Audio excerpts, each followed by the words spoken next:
Lacey Eaton, and I'm a choreographer, and I was nominated tonight for 2 commercials. Hey, coming up in the business, who were your heroes? Who inspired you to want to do this? My heroes when I was training and when I was young are Cindra Che.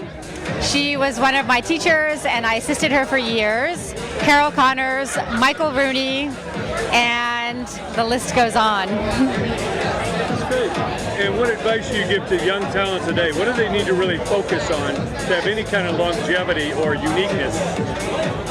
I would say for young dancers today, I would focus on keeping your body really healthy. I've had 2 knee surgeries, so I don't wish that on anyone. And then I think to have longevity, you need to really love what you do and have an emotional connection to your work. I should want to watch you no matter what the choreography is. Like, you should be telling me a story. Hi, I'm Rutha Gray from Betty White's Out There Rockers. We were on NBC for 2 seasons, Lifetime for 1.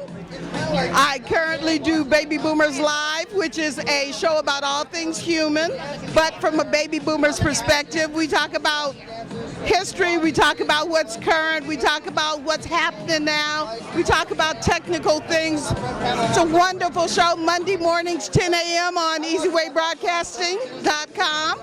I just finished a movie called Chocolate City. It's about male strippers, very exciting. And I just finished a movie called Betrothed, which is a murder, horror, slasher kind of film that'll be out next year. Now, all you've seen in the business, what advice do you give to young talent coming up? What do people need to concentrate on that really have a shot in this industry? They need to go back from wherever they came from and be a big fish in a small pond. A lot of people come out here and they think they're going to be a star tomorrow. Not going to happen. It's hard work. It's longevity. You need to take classes. You need to study. You need to really work hard at your craft, because pretty girls are a dime a dozen. Handsome guys are a dime a dozen. Talent is a dime a dozen. So you got to stick to it. You got to pursue it. And it may take longer than you think, and they have to remember, only 1% of the Screen Actors Guild makes a living at acting. So you got to rise above everybody else. You've got to stay unique and really find what makes you special and develop that. So rather than blend in, you got to stand out. You really have to stand out. And I tell people, I was working in the business in the 70s and the 80s. There was no internet. You couldn't self-tape. You couldn't do a webisode. You have to be able to produce your own material. You have to be able to write your own material. You have to definitely be current. Work hard. My name is Dana Foglia, and I'm a choreographer. My name is Demetri Morantis. I'm an entrepreneur. Coming up in the business, who were your heroes? Who were the inspirational people that really inspired you to do this? My parents, for sure, pushed me. Music is my biggest inspiration as a mover. Stars that really blew you away? I don't know. I'm not sure of one in particular. I'm a lover of music, so I guess all genres, yeah. Well, all that you've seen in the business, what advice do you give to young talent coming today? What kind of mindset do you need to really stay focused and persevere in this business? You have to be hungry. You have to have fire and passion and being humble and patient. I think are all the qualities that you should strive for. What about you? What are the traits people need to really get a shot at this? To get a shot at this as just hard work and determination. You just can't give up. A lot of people are going to tell you can't do what you want to do, and you just got to kind of not listen to them and do it anyway, to be honest, and just practice until you get there, basically. Hi, my name is Frankie Ann. And what all do you do? Well, I've come from choreography and dance, but now I produce and direct. I'm currently producing and directing a film on Robert Altman, former chief photojournalist, Rolling Stone magazine. I've choreographed and produced a series for Showtime. I worked with many artists in my day. My first job was with Martha Wash. I choreographed her tour. I've worked with Nicole Richie as her performance coach, dance, and so on. and I'm just really happy to be here tonight. Amazing. Who were your heroes growing up? Who really inspired you to go for it? Well, in the dance world, she was an unknown. Her name was Janet Hicks. She was my school teacher, and she saw my talent, and she took me to New York every Saturday and said, "Girl, you're going to dance." And I'm here today because that woman saw my talent. And then there were so many others after that, many, many others. And what advice do you give to young talent? What is the mindset? What is the focus they need to have any kind of longevity? Understand the business. Don't take it personally. Really be true to who you are and have a great time doing it.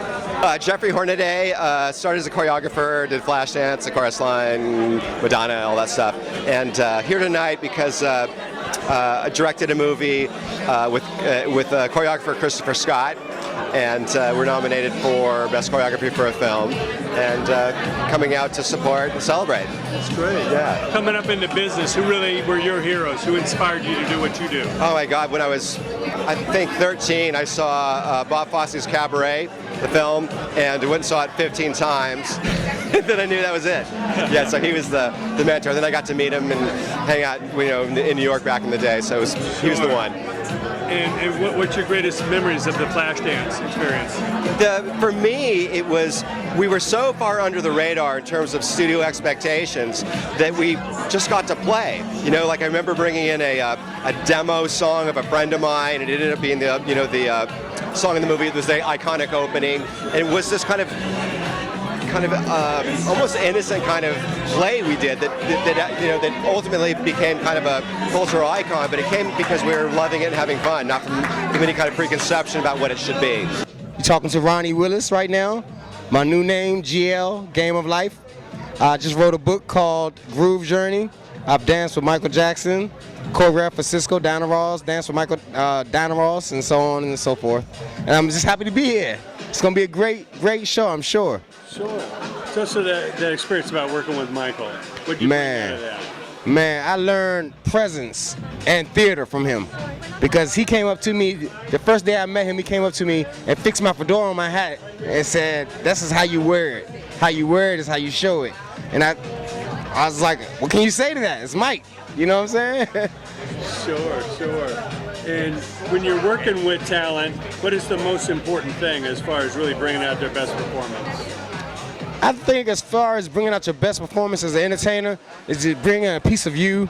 Obviously, you got to bring yourself to the table, and not be afraid to let people see it, good or bad. Let them see it. That's the part. That's the part of being inhibitions. No inhibitions. And what advice do you give to young talent coming up? What do they need to most concentrate on to have a shot? You gotta, I ended up dancing in a hip hop world, but I started out with Avenelli and ballet and jazz, and those things brought me a long way. I mean, hip hop doesn't really necessarily use a lot of technical moves, but to do some of their moves, you got to be technically strong. I'm Tony Newton. I'm a music artist, a producer, and composer.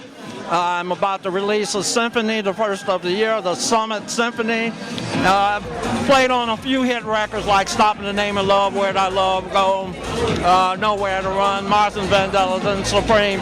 One of the creators of the jazz rock fusion genre, as well as the new age music genre, and novophonic music. Who were your musical heroes growing up? Who were you really inspired to do? Beethoven and Quincy. Beethoven and Quincy. There you go. Right, that's a wide range, right? In the queue, right?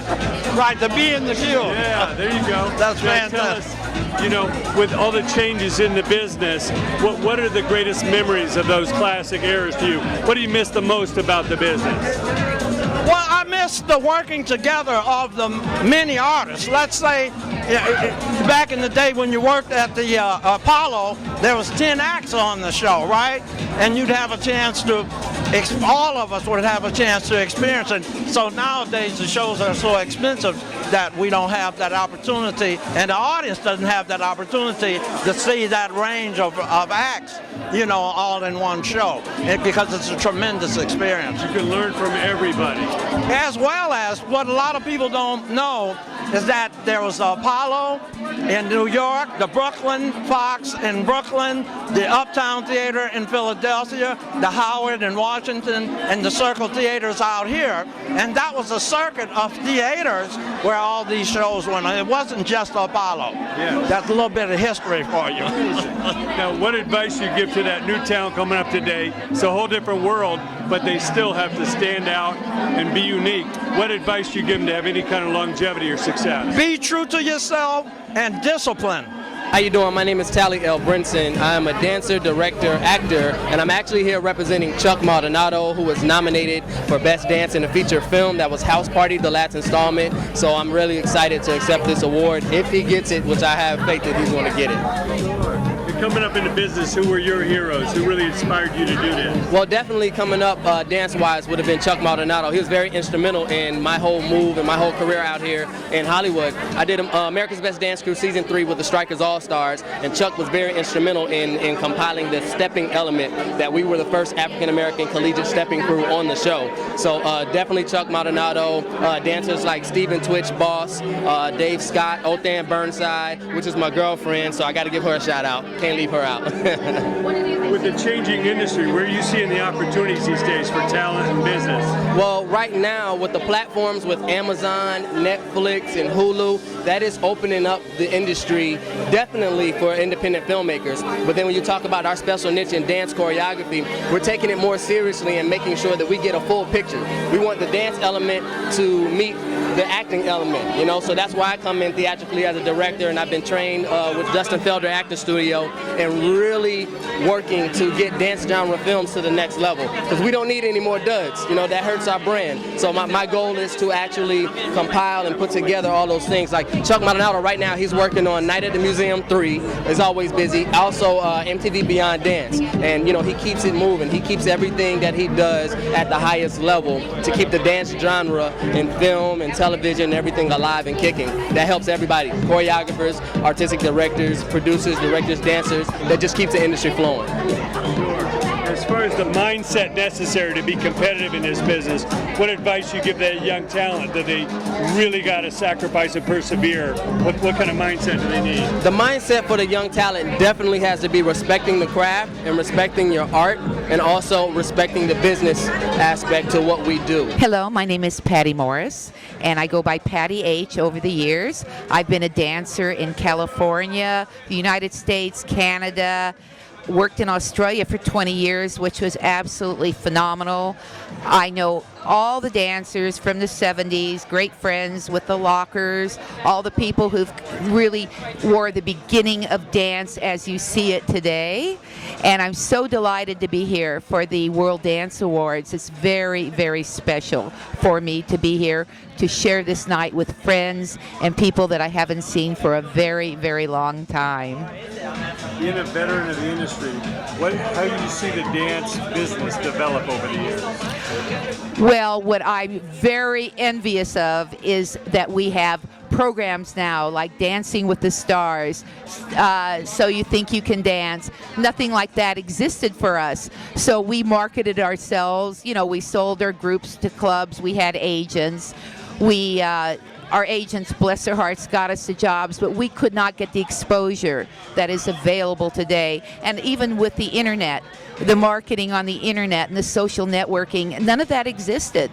So for the people today, they are so lucky to be able to, you know, show what they can do. And they are so phenomenal now too. Dance itself has changed. People are moving like you can't even imagine they were ever going to move. I mean, we look at it and we go, wow, why didn't we think of that? So yes, I'm very, very impressed on what goes on today with all the people. And what advice do you give to young talent? What do they need to really concentrate on every time? Is if you love it, everything will fall into place. My most fortunate thing is I loved what I did. And my God, when you love it, it isn't work. It is something that you do, you get joy out of, and you give joy to others.